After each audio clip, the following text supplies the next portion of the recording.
मैं डॉक्टर श्याम सुंदर शर्मा आज पुनः आपका चिरायु गीता यूट्यूब चैनल में स्वागत करता हूँ। अर्जुन को पाप का भय सता रहा है। वह भली भांति जानता है कि पाप के कारण उसे कर्मों के फलों को भोगने के लिए पुनः जन्म लेना होगा और इसीलिए वह युद्ध नहीं करना चाहता। भगवान श्री कृष्ण ने अर्जुन को युद्ध में प्रवृत्त होने के लिए अनेक प्रकार के उपाय किए। वे चाहते थे कि अर्जुन किसी भी प्रकार से युद्ध के लिए प्रेरित हो, युद्ध करे। उसके मन में बैठे हुए पाप के भाव को मिटाने के लिए उन्होंने गीता जी के 18 अध्यायों में वेद, पुराण, न्याय, वैशेषिक, उपनिषद, मीमांसा, पतंजलि सब कुछ तो कह दिया, सुना दिया, किंतु फिर भी अर्जुन के मन में जो पाप का भाव बसा हुआ है उसे मिटा नहीं पाए। युद्ध के लिए अर्जुन को अनेक प्रकार के प्रलोभन भी दिए गए। कहा कि युद्ध में जीते तो तुम्हें पृथ्वी का वैभव प्राप्त होगा और मृत्यु को प्राप्त हुए तो स्वर्ग की प्राप्ति होगी। माना कि अर्जुन आसक्त था, किंतु वह मूर्ख नहीं, विद्वान था। वह जानता था कि पृथ्वी और स्वर्ग दोनों में ही सुख नहीं है। और जब सारे हथकंडे अपना लिए, सारा ज्ञान दे दिया, उसके उपरांत भी किसी भी प्रकार से अर्जुन के मन में बैठे हुए पाप की प्राप्ति का भाव समाप्त नहीं कर सके, तब जाकर भगवान ने अर्जुन से कहा, सर्वगुह्यतमं भूयः शृणु मे परमं वचः। अब मैं तुम्हें गोपनीय से भी गोपनीय, यानी बिल्कुल टॉप सीक्रेट, बिल्कुल गुप्त में भी गुप्त रहस्य बताने जा रहा हूं। इस अत्यंत गोपनीय और सर्वोत्तम ज्ञान को सुनो। अर्जुन भी सोच में पड़ गया कि सुनाने समझाने को अब बाकी ही क्या रहा। भगवान ने कहा, मैंने तुम्हें अब तक गुह्यतर, गुह्यतम ज्ञान बताए, रहस्य सुनाए, किंतु अब तुम्हें सर्वगुह्यतम ज्ञान बताने जा रहा हूं, उसे ध्यान से सुन। मैंने तुम्हें जो कर्म योग कहा वह गुह्य है। अंतर्यामी निराकार परमात्मा की शरणागति गुह्यतर है। परमात्मा के प्रभाव की बात गुह्यतम है और साकार परमात्मा की शरणागति सर्वगुह्यतम है।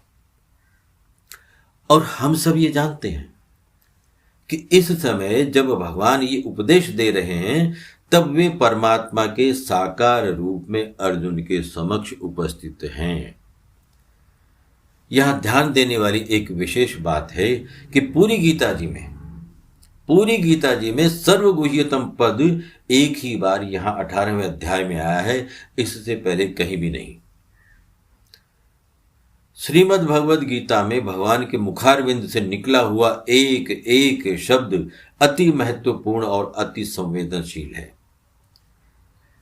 अर्जुन को जो कुछ भी भगवान अब कहने जा रहे हैं उससे बढ़कर गीता का सार है ही नहीं, हो ही नहीं सकता, जिसमें किसी साधन, किसी कर्म की आवश्यकता ही नहीं रह जाती। अब भगवान सर्वगुह्यतम वचन कहने हैं। मन मना भव मद भक्तो मद्याजी माम नमस्कुरु। तू मेरा भक्त हो जा, मुझ में मन लगाने वाला हो जा, मेरा पूजन करने वाला हो जा और मुझे नमस्कार कर। ऐसा करने से तू मुझे ही प्राप्त होगा। यह मैं तेरे सामने सत्य प्रतिज्ञा करता हूं, क्योंकि तू मेरा अत्यंत प्रिय है। इसका अर्थ तो ये हुआ कि तू न कुछ सोच, न कुछ पढ़, न कुछ कर, केवल मेरी बात मान, मेरा ही हो जा। मेरा ही होने का अर्थ है भक्त हो जाना। भक्त होने का अर्थ है मैं भगवान का ही हूं। भगवान में मन लगाने का अर्थ है भगवान को अपना मानना। भगवान का पूजन करने का तात्पर्य है सब कार्य पूजा भाव से करना। और भगवान को नमस्कार करने का मतलब है स्वयं को भगवान के समर्पित करना। किंतु भगवान इतना कहकर भी रुके नहीं। उन्होंने आगे कहा, सर्वधर्मान परित्यज्य मामेकम शरणम व्रज अहम त्वाम सर्व पापेभ्यो मोक्षयिष्यामि मा शुचः। भगवान ने बहुत बड़ी महत्वपूर्ण बात कही है यहां पे। सर्वधर्मान परित्यज्य, इसका अर्थ संपूर्ण धर्मों का स्वरूप से त्याग नहीं है, संपूर्ण धर्मों के आश्रय का त्याग है। और इसी में आगे कहा मामेकम शरणम व्रज, जिसका अर्थ है बाहर से सबके